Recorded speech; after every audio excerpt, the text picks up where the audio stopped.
Assalomu qarindoshim, kitob o'qish munbiriga xush keldingiz. Hozir anglaydiganingiz Qur'oni Karimning Uyg'urcha tarjimasi. Tarjima qiluvchi marhum ustoz Muhammad Salih.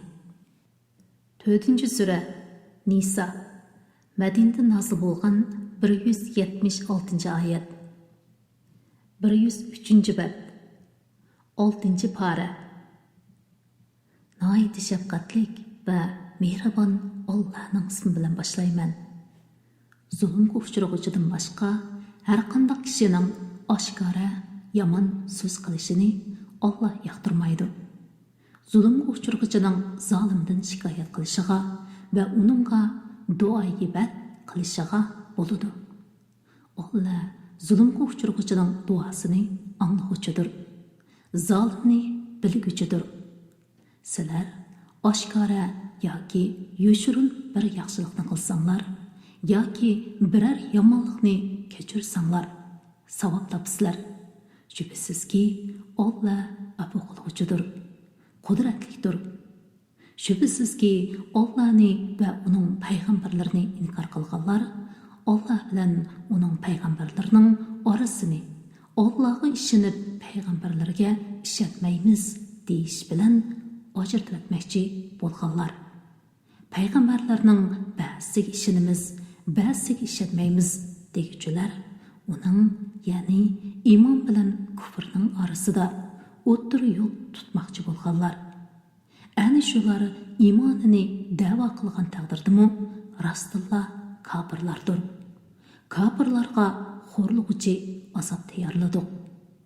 Allohga va uning payg'ambarlariga iymon etgan, ularning hech birining orasini ajratib etmagan, ya'ni hammasiga iymon etgan kishilarga Alloh ularning tegishli ajrlarini ato qiladi.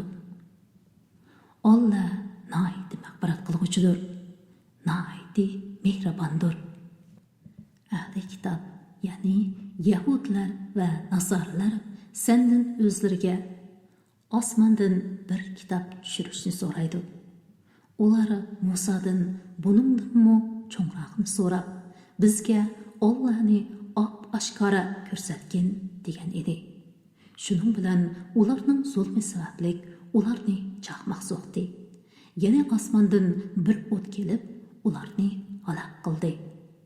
Ular ro'shan mo'jizlar kelgandan keyin Musoni ma'bud qilib oldi. Keyin biz ularni afu qildik. Biz Musoga uning rost payg'ambarligini isbotlaydigan mo'jizlardan ro'shan pakt ato qildik. Tavrat shariatini qabul qilmaganliklari sababli ulardan ahd olmoq uchun ustiga tur teg'ini tiklab qo'ydik. Ularga Baytul Muqaddas darvozasidan sajda qilgan holda kiringlar dedik. Hamda ularga shanbaning hurmatini saqlanglar, ya'ni shanbada beliq tutish bilan haddinglardan oshmanglar dedik. Ulardan bu haqda mahkam va'da oldik. Ular ahdini buzganliklari, Allohning oyatlarini inkor qilganliklari, payg'ambarlarni nohaq o'ldirganliklari va Muhammad alayhissalomga dillarimiz partlangan, ya'ni so'zing tushunmaydi deganliklari uchun ularga la'nat qildik. Balki Alloh ularning kufri sababidan dillarini pechatlab etdi. Shun ularning ozg'inasidan boshqasi iymon etmaydi. Yana ularning kufri, ya'ni Isa alayhissalomni inkor qilganliklari uchun va Maryamga cho'ng bo'hton chaplaganliklari uchun ularga la'nat qildik. Yana Allohning rasuli Isa ibn Maryamni haqiqatan o'ldirdik deganliklari uchun ularga la'nat qildik. Vaholanki ularning Isoni o'ldirganimi yo'q, dorga osqanimi yo'q, va lekin ularga shubha silindi. Isoni osdiq deb gumon qilib, Isa alayhissalomga o'xshab qolgan boshqa birsini osdi. Isa to'g'risida ixtilof qilishganlar haqiqatan uning o'ldirilganligi masalasida shubhididir. Ular bu ishning haqiqatini bilmaydi.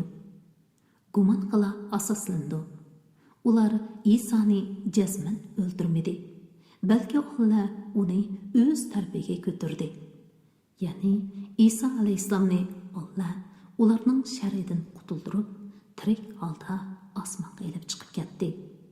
Allah g'olibdir, hikmat bilan ish qiluvchidir.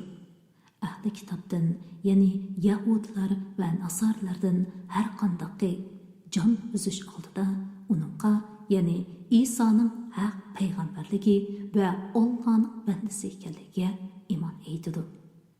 İsa qiyomat kuni ular Yahudilarning İsa'ni dorga osdi degan davosining va Nasarlarning İsa Allohning o'g'li degan davosining yolg'onligiga guvoh bo'ladi. Yahudilarning qilgan haqsizliklari, ya'ni zulmi va qilgan gunohlari nurg'un kishilarni Allohning yo'lidan, ya'ni Allohning diniga kirishdan to'sqanliklari, cheklangan jazonini olganliklari va kishilarning pul mollarini nohaq yeganliklari uchun ularga ilgari halol qilingan pokiz narsalarni harom qildik. Ularning ichida kofir bo'lganlarga qattiq azob hozirladik. Ularning ichidagi bilimi cho'nqur bo'lganlarga sana nozil qilingan kitobga, ya'ni Qur'onga, sendan ilgari o'tgan payg'ambarlarga nozil qilingan kitoblarga iymon etadigan mo'minlarga, namozni o'tuvchilarga, zakot beruvchilarga, Allohga va oxirat kuniga iymon etuvchilarga jannatda mangu qilishdan iborat katta ajr ato qilamiz. Ey Muhammad, biz Nuhga va uning keyingi payg'ambarlarga vahiy qilgandek haqiqatan sana vahiy qildik. Hamda İbrahimga, İsmoilga, Issoqqa, Yaqubga, Yaqubning avlodlariga, Issoqqa, Ayyubga, Yunusga, Harunga, Sulaymonga vahiy qildik. Davudga Zaburni ato qildik. Biz nurg'un payg'ambarlarni avatdik. Ularning orasida ilgari ey Muhammad, sana bayon qilganlarimiz bor, sana bayon qilmaganlarimiz bor. Allah Musaga bevosita so'z qildi.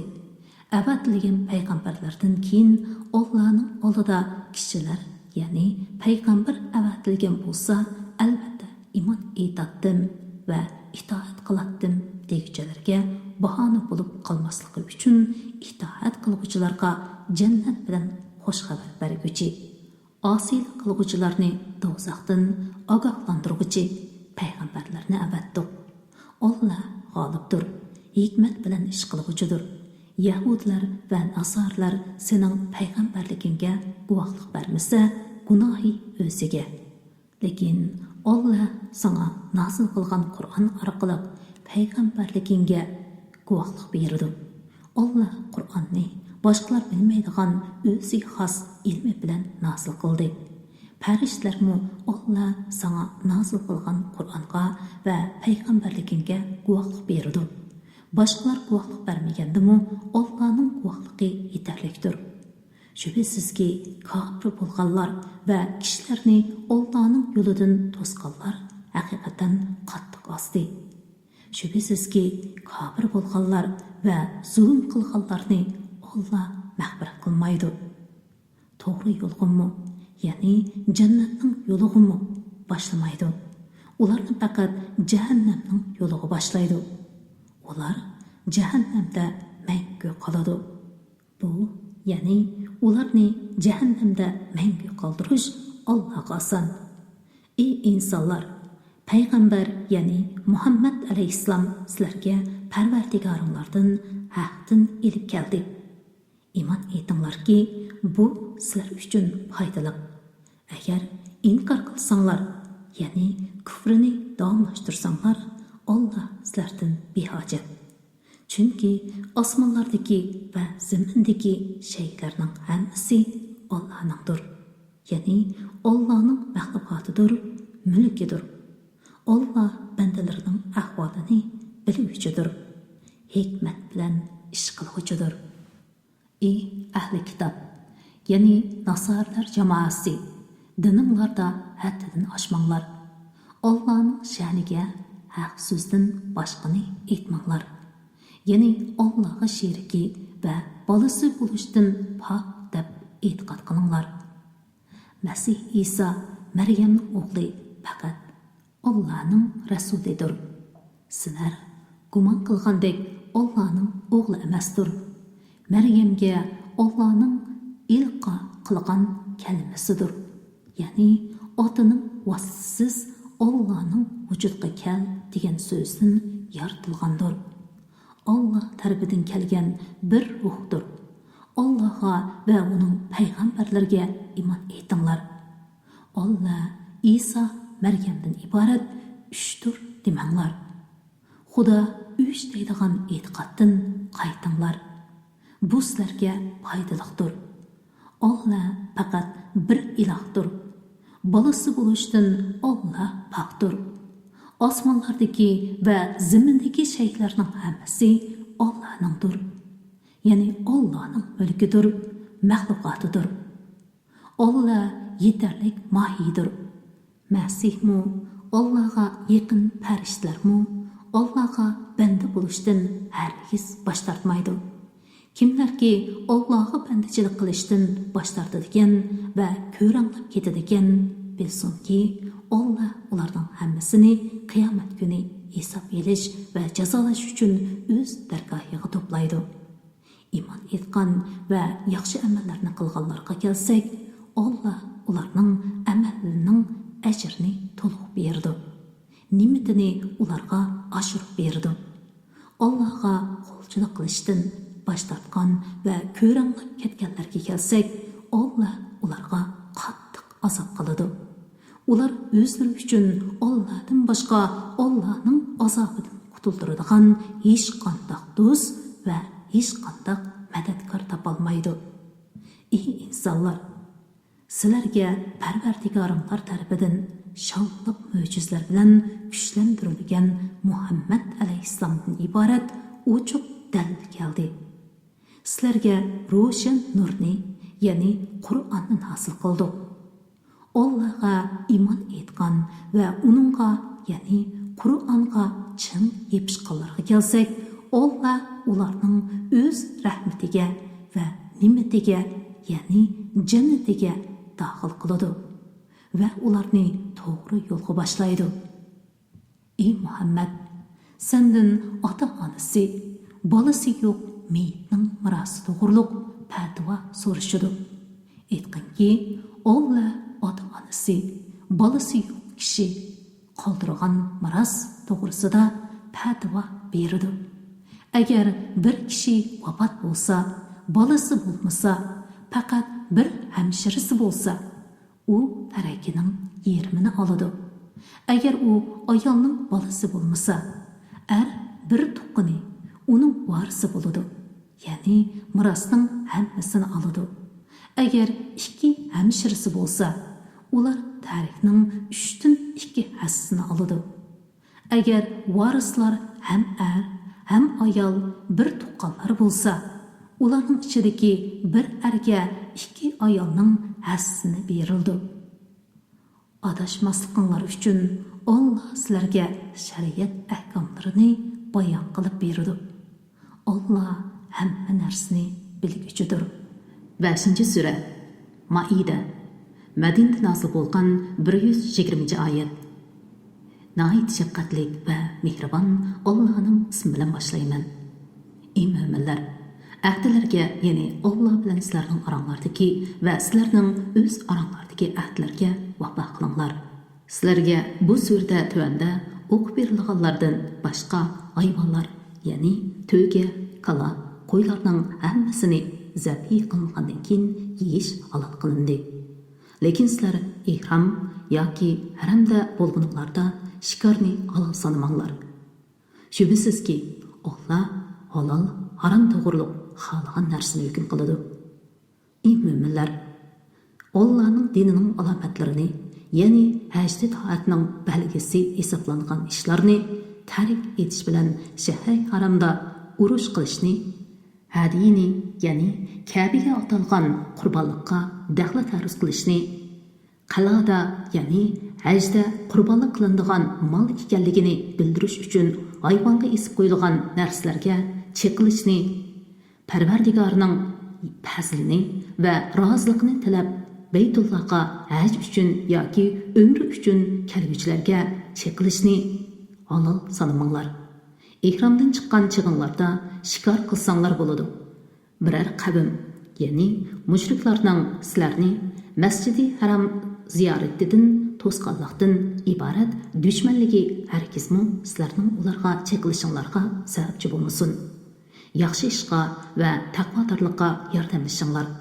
Gunohga va zulmga yordamlashmanglar. Allohning azobidan qo'rqinglar. Allohning azobi haqiqatan qattiq.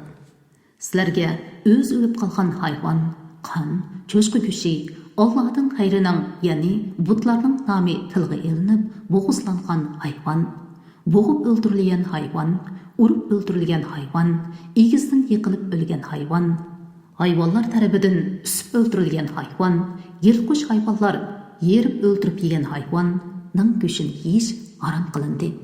Lekin yuqorqi 5 turlik hayvondan jini chiqmagan chaqda bo'g'izlaganlaringlar halol bo'ladi.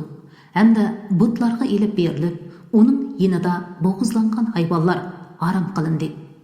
Azlam, ya'ni jaholiyat davrida pol uchun shiltildigan 3 parcha yog'och bilan pol silishinglar harom qilindi. Bu gunohdir. Kafirlar bugun sizlarning dininglarni yo'qotishdan umidini uzdi. Ulardan qo'rqmanglar. Mendan qo'rqinglar. Bugun sizlarning dininglarni butun qildim. Sizlarga ne'matimni tamomladim. Islom dinini sizlarning dininglar bo'lishga tanladim. Kimki ochiqda irodasizlikdan, gunohni maqsad qilmasdan harom qilingan narsalardan yesa, gunoh bo'lmaydi. Alloh mag'firat qiluvchidir. Bandalariga nihoyat mehribondir. Ey Muhammad, ular sendan o'zlariga yemak-ichmakdan nimalarning halol qilinganligini so'raydi. Aytganki, sizlarga pok narsalar, it, qarchiga, qushqa o'xshash shikorga o'gitilgan, sizlar Allohning o'zinglarga o'rgatgani bo'yicha o'rgatgan ovchi jonivorlarning shikor qilgan narsalari halol qilindi. Ularning sizlar uchun o'g'ilgan narsalaridan yanglar. Ovchi jonivorlarni shikorga qo'yib bergan chig'inlarda Allohning nomini yod qilinglar, ya'ni bismillah danglar. Allohning amriga muxolifatchilik qilish tin saqlaninglar. Alloh haqiqatan tez hisob olg'uchidir. Bugun sizlarga pok narsalar halol qilindi. Kitob berilganlar, ya'ni Yahudilar va Nasorlarning tamoqi sizlarga haloldir va sizlarning tamoqinglar ularga haloldir. Mo'minlardan bo'lgan afifa ayollarning sizlardan ilgari kitob berilganlar, ya'ni Yahudilar va Nasorlardan bo'lgan afifa ayollarning mahrini bersanglar, iffatli bo'lganinglar va oshkora yushurun fohishni ko'zlamaganinglar holda ularni olsanglar, ular sizlarga haloldir. Kimki iymondan yenib oladigan yoki shariat ahkomlarini inkor qiladigan, uning amalining savobi yo'q chiqarildi. Oxiratda u ziyon tortqushlardan bo'ladi.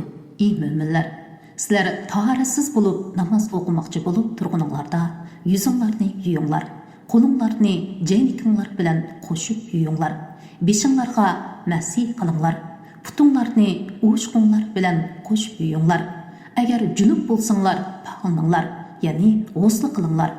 Agar kasal bo'lsanglar, suv ziyon qiladigan bo'lsa, yoki safar ustida bo'lib suv topolmasanglar, yoki sizlarning bir singlar hojatxonadan kelgan, ya'ni tahorat sundirgan bo'lsanglar, yoki ayollaringlar bilan yaqinchilik qilgandan keyin g'usl tahorat uchun suv topolmasanglar, pok tuproqda tayammum qilinglar. Uning bilan yuzinglarga, qo'linglarga masih qilinglar. Alloh sizlarga mushaqqatni xolamaydi. Lekin Alloh shukr qilishinglar uchun sizlarni pok qilishni, islom shariatini bayon qilish bilan ne'matini sizlarga tamomlashni xohlaydi. Ey mo'minlar, Allohning sizlarga bergan ulug' ne'matini va sizlar bilan qilgan muohidasini aslanglar. Ayni zamonda sizlar angladik va itoat qildik degan edinglar. Allohdan qo'rqinglar. ya'ni Allohga bergan ahdini buzishdan saqlaninglar. Allah haqiqatan bandalarining dillaridagi sirlarini bilguchidir. Ey mo'minlar, Allohning haqlarini ado qilishga tirishinglar. Odillik bilan guvohlik beringlar. Biror qavmiga bo'lgan o'chmanliginglar ularga adil bo'lmasliklariga sabab bo'lmasin. Dushmaninglarga adil bo'linglar. Bu, ya'ni ularga o'chman turib adil bo'lishinglar taqvodorlikqa eng yaqindir. Allohdan qo'rqinglar. Allah haqiqatan qilmishinglardan xabardordir. Allah iymon etgan va yaxshi amallarni qilganlarga mag'firat va katta savob va'da qildi. Kafir bo'lgan va bizning oyatlarimizni yolg'onga chiqargan kishilar ahdida uzoqdir. Ey mo'minlar, Allohning sizlarga bergan, ya'ni sizlarni dushmaninglardan saqlaganlik ne'matini aslanglar. Ayni zamonda bir jamoa sizlarga qo'llarini uzatmoqchi, ya'ni sizlarni o'ldirmoqchi bo'lgan edi. Allah ularning qo'llarini sizlardan to'sdi. Yana sizlarni ularning ziyonkashlik qilishidan saqladi. Allahning amrini o'rinlash, manni qilgan ishlardan cheklanish bilan qo'rqinglar. Mo'minlar Allohga tavakkul qilsin. Shubhasizki, Allah Isroil avlodidan mahkam ahd oldi. Ularning orasidan, ya'ni 12 oymoqning har birisidan birdan 12 boshliqni kepillik uchun jabbarlarga, ya'ni amaliqalarga avatdi. Hamda Allah men sizlarga yordam beraman. Ey Isroil avlodi, Allah bilan qasamki, agar sizlar namozni ta'idil arkan bilan o'tsanglar, zakot bersanglar, payg'ambarlarga iymon etsanglar va ularga yordam bersanglar, Allohga qarzi hasani bersanglar, ya'ni Allohning yo'lida pul melinglarni sarf qilsanglar, albatta sizlarning gunohinglarni yo'q chiqaraman. Sizlarni albatta ostidan o'stanglar eqib turadigan jannatlarga kirgizaman.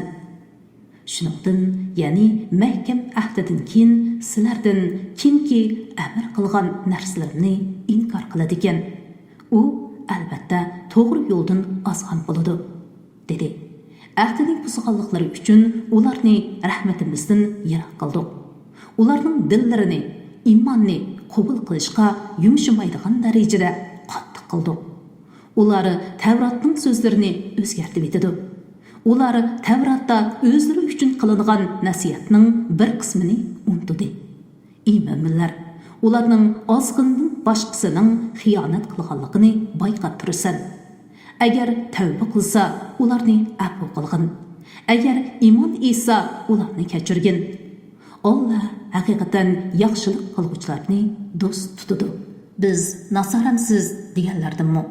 Allahni bir deb tonishqa va Muhammad alayhisalomga iymon etishga mahkam ahd oldik. Ular Injilda o'zlariga qilingan nasihatning bir qismini unutdi.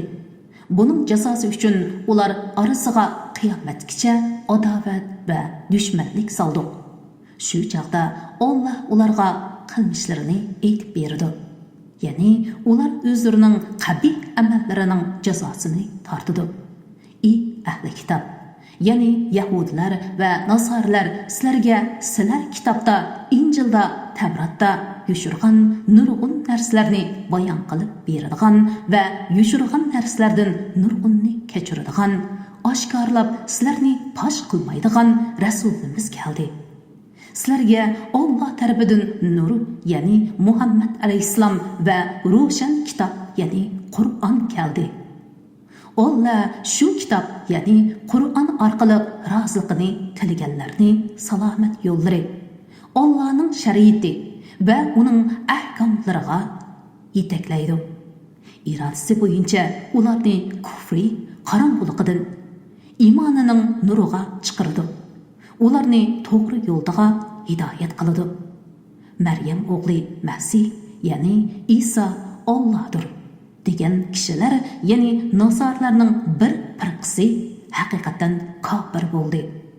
Ey Muhammad, aytqinki, agar Alloh Maryam o'g'li Masihning onasini, ya'ni Maryamni va yer yuzidagi barliq kishilarni halok qilishni irod qilsa, Allohning irodasidan biror narsani to'sishga kim qodir bo'la oladi? Osmonlarning, zaminning va ularning orasidagi narsalarning podshohligi Allohga xosdir. Alloh xalqini xalq etadi. Alloh har narsaga qodirdir.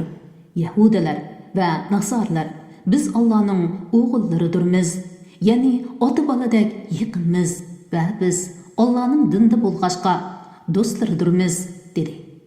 Aytganki, undaq bo'lsa, Alloh nima uchun sizlarga gunohinglar tufaylidan azob qiladi?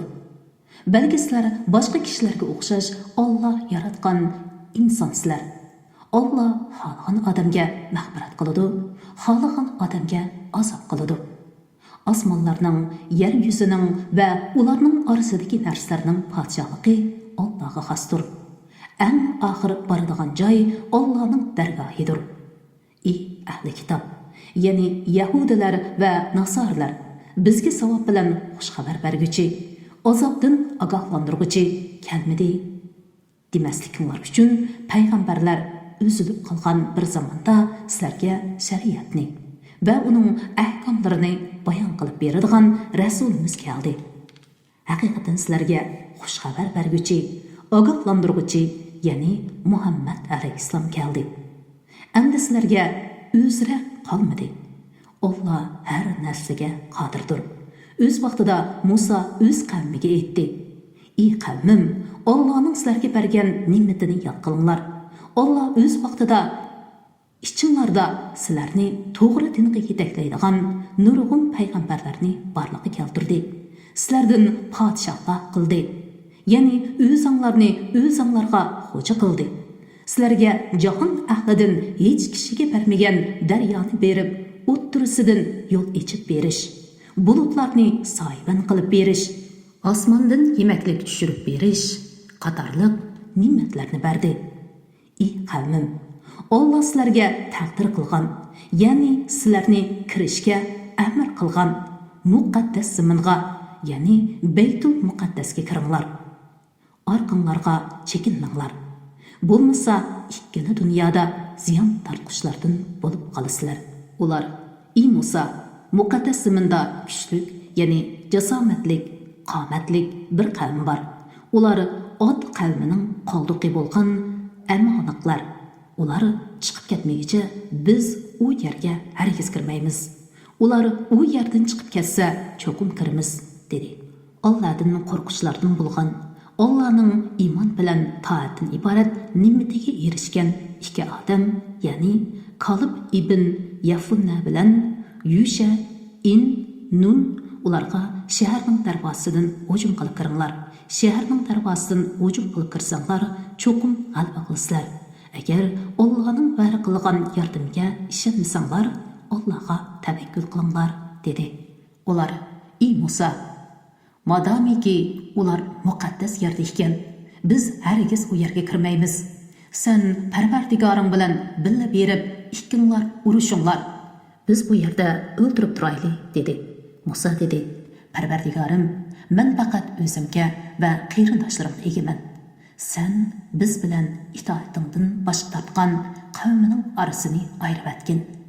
Alloh dedi: "Ularning muqaddas yerga kirishi 40 yilgacha harom qilindi." Bu jarayonda ular zaminda odishib yurdi. Zahot Musa alayhissalomning duosini Alloh ijobat qildi. Ularni zaminda 40 yil adashtirdi. Pasif qavm uchun qayg'urmag'in. Ey Muhammad, ularga, ya'ni ahli kitobga va qavminga odamning ikki o'g'li, ya'ni Hobil bilan Qobilning hikoyasini rostlik bilan o'qib bergin. O'z vaqtida ular, ya'ni Hobil bilan Qobil ikkilan qurbonlik qilgan edi. Birsi, ya'ni Hobilning qabul bo'ldi. Yana birsi, ya'ni Qobilning qabul bo'lmadi. Qobil Hobilga: "Men seni cho'qim o'ldiraman" dedi. Hobil: "Nimishqa?" dedi. Qobil: "Alloh sening qurbonligingni qabul qilib, meninkini qabul qilmadi" dedi. Hobil aytdi: "Alloh faqat taqvodorlarning qurbonligini qabul qiladi.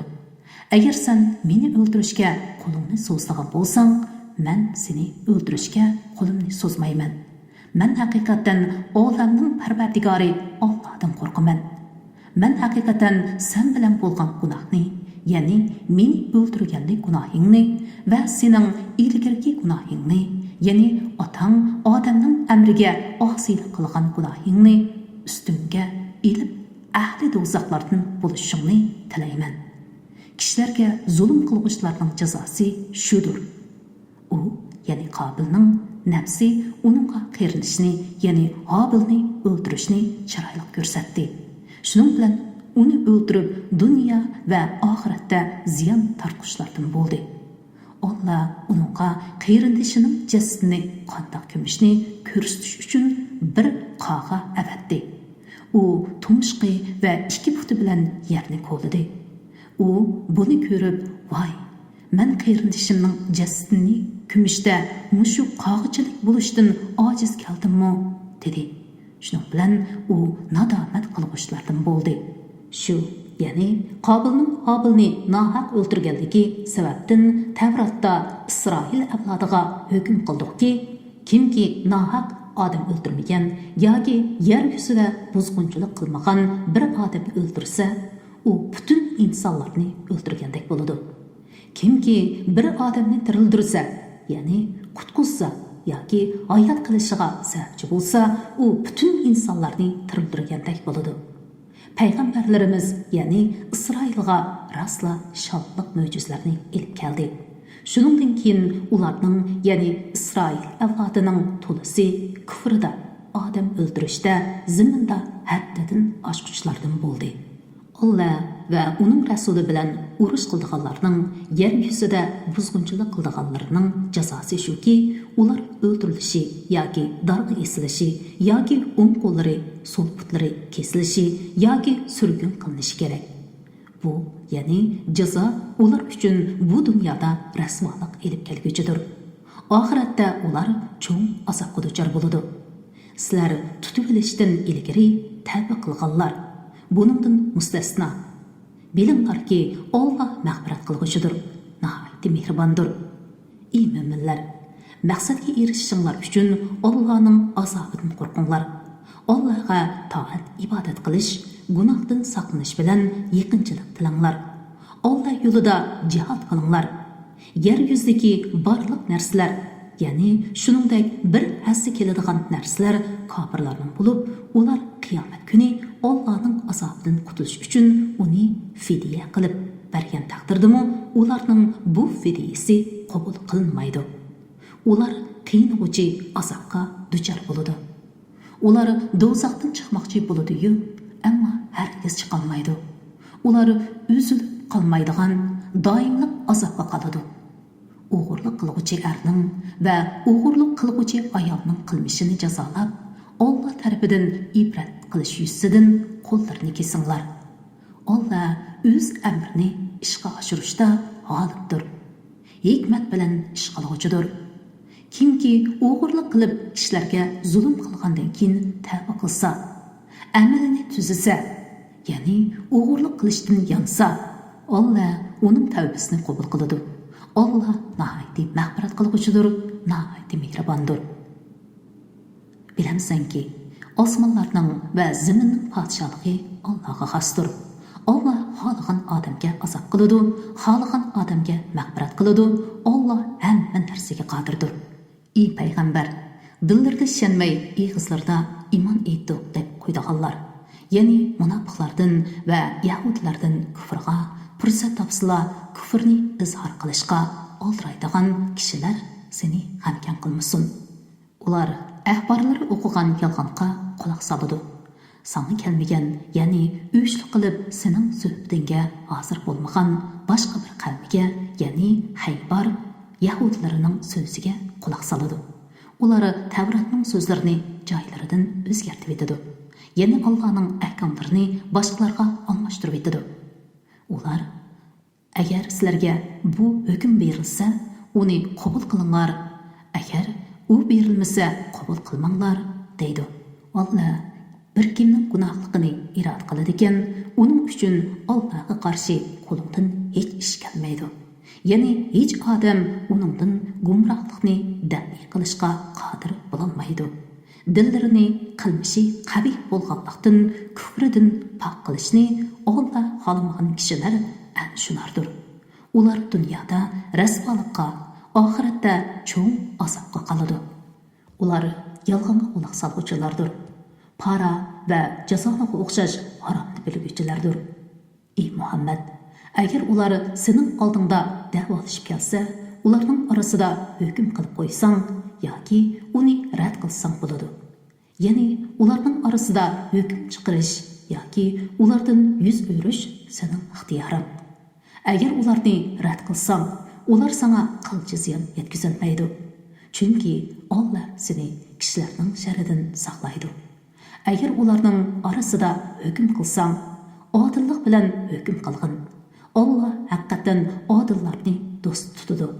Ularning yonida Allohning hukmini o'z ichiga olgan Tavrat tursa, ya'ni Tavratdagi hukmlarni ko'rib turib amal qilmayotsa, ey Muhammad, qandoqcha seni hukm chiqarishga taklif qiladi.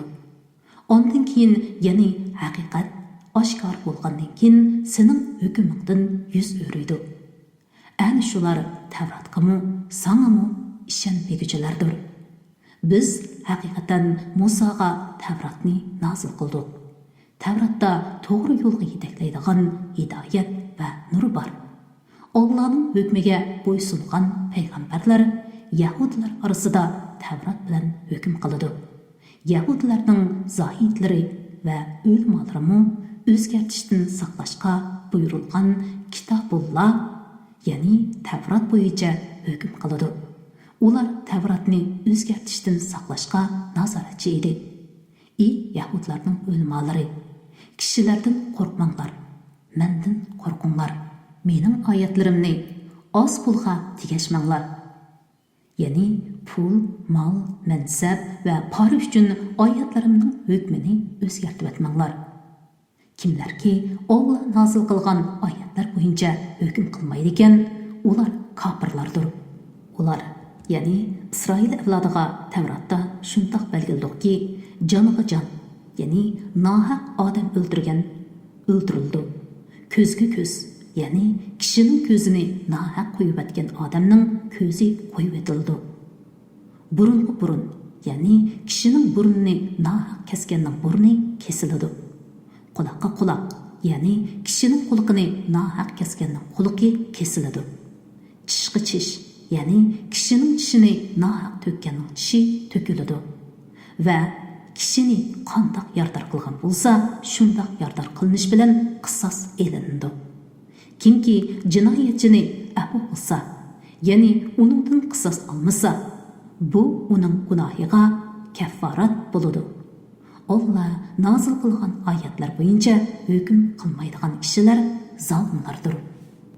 Ularning, ya'ni Bani Isroil payg'ambarlarining orqasidan o'zidan ilgari nozil qilingan Tavratni, ya'ni uning Alloh tarafidan nozil qilganligini e'tirof qiluvchi Iso ibn Maryamni avatdi. Uningga hidoyat bilan nurni o'z ichiga olgan Injilni ato qildi.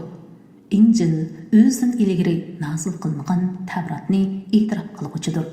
Ya'ni uningga muvofiqdir. Taqvodorlarga hidoyat va pand nasihatdir. Ahli Injillar, ya'ni Nasorlar, Alloh Injilda nozil qilgan ahkomlar bo'yicha hukm qilsin. Alloh nozil qilgan oyatlar bo'yicha hukm qilmagan fosiqlardir. Ey Muhammad, biz sana o'z ilgirki samoviy kitoblarni e'tirof qilguvchi va ularga shahid bo'lguvchi haq kitobni, ya'ni Qur'onni nozil qildik. Ey Muhammad, ularning orasida Alloh sana nozil qilgan Qur'onni ahkomi bo'yicha hukm qilgin. Sana kelgan haqdan burilib, ularning nafsi xohishlariga ergashmagin. Ey ummatlar, sizlarning har biringlarga bir xil shariat va ochiq yo'l tayin qildik. Agar Alloh xolasa, albatta sizlarni bir ummat qiladi, ya'ni butun insonlarni bir dinda qiladi. Lekin Alloh sizlarga bergan shariatlar borasida sizlarni sinash uchun ko'p ummat qilib ayirdi. Yaxshi ishlarga oldiringlar. Hammanglar Allohning dargohiga qaytisizlar. Sizlar ixtilof qilishgan narsalarni, uning qaysi haq, qaysi nohaq ekanligini Alloh sizlarga aytib beradi. Ular, ya'ni Yahudilar va Nasarlarning orasida Alloh sana nazil qilgan Qur'onning ahkomi bo'yicha hukm qilgan. Ularning nafsiy xohishlarga ergashmagan. Ularning Alloh sana nazil qilgan Qur'onning bir qismidan seni voz kechirishidan saqlangan. Agar ular Alloh sana nazil qilgan hukmdan yuz o'rsa, ey Muhammad, bilginki, ularning bir qism gunohlari tufaylidan Alloh ularni jazolashni iroda qiladi. Shak shubhasizki, kishilardan nurg'uni fosiqdir, ya'ni Parvardigorning toatidan bosh tortib, haqda xiloflik qilib, gunohga cho'ngguchilardir. Ular jahiliyat davrining hukmini talab qilamdi. Allohga chin ishongan qavmining nazarida hukmda Allohdinmi odil kim bor? Ey mo'minlar, Yahudi va Nasarlarni do'st tutmanglar. Ular bir-birini do'st tutadi. Sizlarning kimki ularni do'st tutadigan, u ana shulardan sanaldi. Alloh zolim qavmini haqiqatan hidoyat qilmaydi. Dillarida kasallik, ya'ni munofiqlik borlarning zamon o'zgarib kofirlar zafar topsa, o'zimizga bir falokatchilik kelishidan qo'rqamiz deb ular bilan do'st bo'lishga oldiraydiganligini ko'rsan. Alloh Rasulullohga, musulmonlarga g'alaba, ya'ni Makkani fath qilishni ato qiladi. Yoki bir ishni, ya'ni ularning munofiqligini fosh qilishni maydonga keltirdi-da, ko'nglida yoshirg'ini, ya'ni mo'minlarning dushmanlarini do'st tutganligi uchun ular nadomat chekidi.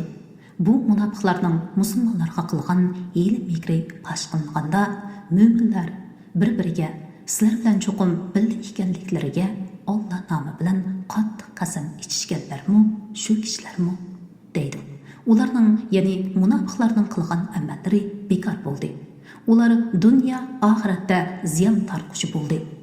Ey mo'minlar, sizlardan kimki murtad bo'ladi ekan, Alloh uning o'rniga Alloh ularni do'st tutadigan, ularni Allohni do'st tutadigan, mo'minlarga kuyinadigan, kofirlarga shafqatsiz, Allohning yo'lida jihad qiladigan va malomat qiluvchining malomatidan qo'rqmaydigan bir qavmni keltiradi.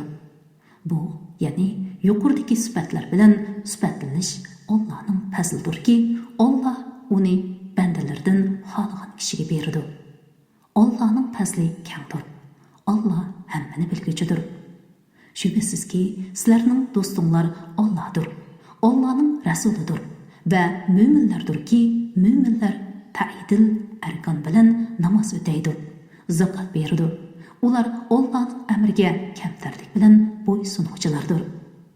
Kimki Allohni, Allohning payg'ambarini va mo'minlarni do'st tutadigan, u Allohning jamoasidandir. Allohning jamoasi albatta g'olibdir. Ey mo'minlar, sizlardan ilgari kitob berilganlar, ya'ni Yahudilar va Nasarlardan dininglarni masxara va o'yinchi qilganlarni do'st qilib olmanglar. Agar haqiqiy mo'min bo'lsanglar, Allohdan qo'rqinglar.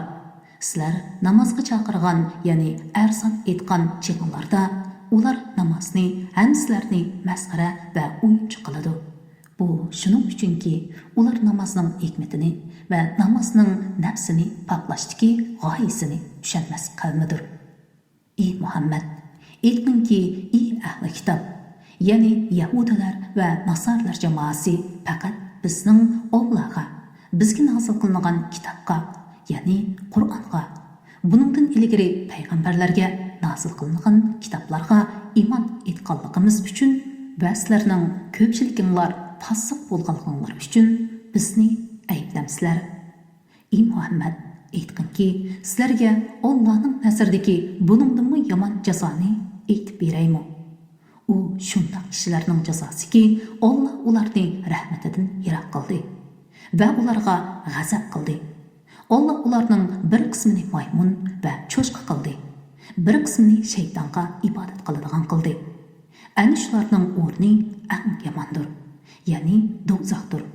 Ular to'g'ri yo'ldan eng adashgandir. Yahudilarning munofiqlari yininglarga kelgan chaqda biz iymon etdik deydi. Vaholanki ular ey Muhammad yiningda kufri bilan kirib, kufri bilan chiqib ketdi. Ya'ni sendin anglagan ilmdan foydalanmadi. Allah ularning yoshirgan narsasini, ya'ni nifaqini va kufrini obdan biladi. Ular, ya'ni Yahudlarning orasidagi nurg'un kishilarning gunohga, zulm silishga va harom yeyishga oldiradiganligini ko'rsin. Ularning qilmishlari nima degan yomon. Ularning zoidlari, ahborlari nimishqa ularni yolg'on so'zlashdan, harom yeyishdan to'smaydi. Ularning qilmishlari nima degan yomon. Yahudilar Allohning qo'li bog'liqlikdir. Ya'ni Alloh bexildir yoki pekirdir dedi. Yahudlarning qo'llari bog'lansin. Ular bu so'zlar sababli Allohning rahmatidan yiroq qilindi. Amalda Allohning ikki qo'li ochiqdir. Qanday xolisa shunday rizq berdi. Parvardigoring tarafidan sana hosil qilingan Qur'on ularning ko'pchiligida yomonlik bilan kufrni oshirdi. Ya'ni ularning sana dushmanligini va Qur'onni inkor qilishni ziyoda qiladi. Biz ularning orasiga qiyomatgacha davomlashadigan o'chmanlik va dushmanlikni soldik. Ular har qachon Rasulullohga qarshi urush o'tini yoqmoqchi bo'lsa, Alloh uni o'chiradi. Ular yer yuzida islomga suiqasd qilish va musulmonlar orasida fitna qo'zg'ash bilan buzg'unchilik qilib yuradi. Alloh buzg'unchilik qiluvchilarni yoqtirmaydi.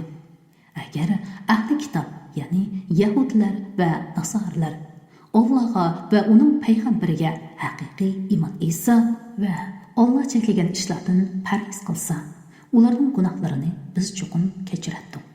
Ularni cho'qim noz-ne'matlik jannatga kirgizadi. Agar ular Tavratga, Injilga, Parvardigori tarafidan ularga hosil qilingan boshqa kitoblarga amal qilsa edi, ular cho'qim ustilaridan va oyoqlari ostidan yer edi. Ya'ni ularga osmon simidan kam rizq beriladi. Ulardan bir jamoa, ya'ni Muhammad alayhisalomga iymon etganlar to'g'ri yo'ldadir. Ularning nurg'unlari nima degan yomon ish qiluvchilar. Ey payg'ambar, Parvardigoring tarafidan sana hosil qilingan ahkomlarning hammasini yetkazgin. Agar to'liq yetkazmasang, Alloh topshirgan vazifani ado qilmagan bo'lasan. Alloh seni kishilarning ziyonkashligidan saqlaydi. Alloh haqiqatan kofir qavmini hidoyat qilmaydi. Ey Muhammad, aytdingki, ey ahli kitob, ya'ni Yahudilar va Nasorlar, sizlar Tavratga, Injilga va sizlarga Parvardigoringlardan hosil qilingan kitobga, ya'ni Qur'onga to'liq amal qilmaguncha sizlar e'tiborga olgudek dindor bo'lgan bo'lmaysizlar. Parvardigoringdan hosil qilingan ahkomlar ularning ko'pchiligida yomonlik va kufrni oshirdi. Kofir qavm uchun qayg'urmag'in, chunki payg'ambarlarni yolg'onga chiqarish ularning odatidir. Mo'minlardan, Yahudilardan, farishtalarga, yulduzlarga, cho'qinuvchilardan, Nasorlardan, Allohga va oxirat kuniga iymon etgan va yaxshi amal qilganlarga kelgusidan g'am qilish, ketganga qayg'urish yo'qdir. Biz, ya'ni Isroil haqiqatan chin ahdiq oldik. Ularga dinning ishlarini bayon qilib berish uchun payg'ambarlarni avatdik. Ularga har qachon biror payg'ambar ular yoqtirmaydigan ahkomni ilib kelsa, ular payg'ambarlarning bir bo'lagini yolg'onchi qildi. Bir bo'lagini o'ldirdi. Ular biz Isroil avlodi payg'ambarlarni o'ldirish bilan azobga duchor bo'lmaymiz deb o'yladi. Ular ko'r bo'ldi, ya'ni haqiqatni ko'rmadi. Ular g'oz bo'ldi, ya'ni haqiqatni anglamadi. Ondan keyin ular tavba qildi. Alloh ularning tavbasini qabul qildi. Onda ularning nurg'uni, ya'ni haqni ko'rishdan ko'r bo'ldi. Yana pand-nasihat anglashdan g'oz bo'ldi. Alloh ularning qilayotgan ishlarini ko'rib turguchidir. Shubhisizki, Alloh Maryamning o'g'li Isodir deguvchilar kofir bo'ldi. Iso, ey Bani Isroil, mening parvardigorim va sizlarning parvardigoringlar bo'lgan Allohga ibodat qilinglar. Kimki Allohga sherik keltiradigan, ya'ni Allohdan g'ayriga iloh deb e'tiqod qiladigan, Alloh uningga jannatni harom qiladi. Uning joyi do'zax bo'ladi. Zolimlarga hech bir madadkor, ya'ni Allohning azobidan qutuldiruvchi bo'lmaydi, dedi. Allah 3 ilohning biridir deguchilar shaksiz kofir bo'ldi. Bir ilohdan boshqa hech iloh yo'qdir. Agar ular aytayotgan so'zlaridan qaytmasa, ularning ichidagi kofir bo'lganlar dunyo va oxiratda qattiq azobga qoladi. Ular Allohga tavba qilmamdi. Allohdan mag'firat talab qilmamdi. Allah tavba qiluvchilarga nihoyatda mag'firat qiluvchidir, nihoyatda mehribondir. Maryam o'g'li Isa faqat o'tgan payg'ambarlarga o'xshash payg'ambardir. Uningdan ilgari nurg'un payg'ambarlar o'tgan. Uning onasi nihoyatda rostchil xotindir. U ikkisi tamoq yeydi. Ya'ni ular boshqa maxluqlarga o'xshashlar go'sht, sumak, tomir va paylarni tarkib topgan edi. Ularga, ya'ni ularning e'tiqodining botilligiga oyatlarimizni qandoq bayon qilganligimizga qarag'in. Ondan ularning haqdan qandoq bosh tortganligiga qarag'in. Ey Muhammad, sizlar Allohdan boshqa sizlarga foyda ziyon yetkazishga qodir bo'lmaydigan narsalarga cho'qinamsizlar degan. Alloh bo'lsa so'zinglarni anglab turguchidir. Ahvolinglarni bilib turguchidir. Ey Muhammad, ey ahli kitob, ya'ni Yahudilar va Nasoralar, dininglarda haqsiz ravishda chekdan eshib ketmanglar. İlgiri o'zlariga ozgan, nurg'un kishilarni ozdirgan va to'g'ri yo'ldan adashgan qavmining nafsi xohishlariga ergashmanglar degan. Buni Isroildan kofir bo'lganlarga Davudning va Maryam o'g'li Isoning tili bilan, ya'ni Zaburda va Injilda la'nat qilindi. Bu, ya'ni ularning la'natga uchrashi, ularning osiylik qilganliklari va haddidan eshib ketganliklaridan bo'ldi. Ular o'zlari qilgan yomon ishlardan bir-birini to'simaydi. Ularning qilmishlari nima degan yomon? Ular, ya'ni Yahudlarning ichida nurg'unlarining kofirlarni, ya'ni rasullarni va musulmonlarni o'ch ko'rish yuzidan mushriklarni do'st tutganlikni ko'rsin. Ular o'zlari uchun oldin tayyorlash amallari nima degan yomon? Bu amallar ularga Allohning g'azabini elib keldi. Ular mangu azobga qoluvchilardir. Agar ular Allohga, payg'ambarga va payg'ambarga nozil qilingan kitobga iymon etsa edi, kofirlarni do'st tutmaydi. Lekin ularning to'lisi fosiqlardir. Ey Muhammad, Yahudilar va mushriklarning mo'minlarga hammadan qattiq dushman ekanligini cho'qim payqaysan.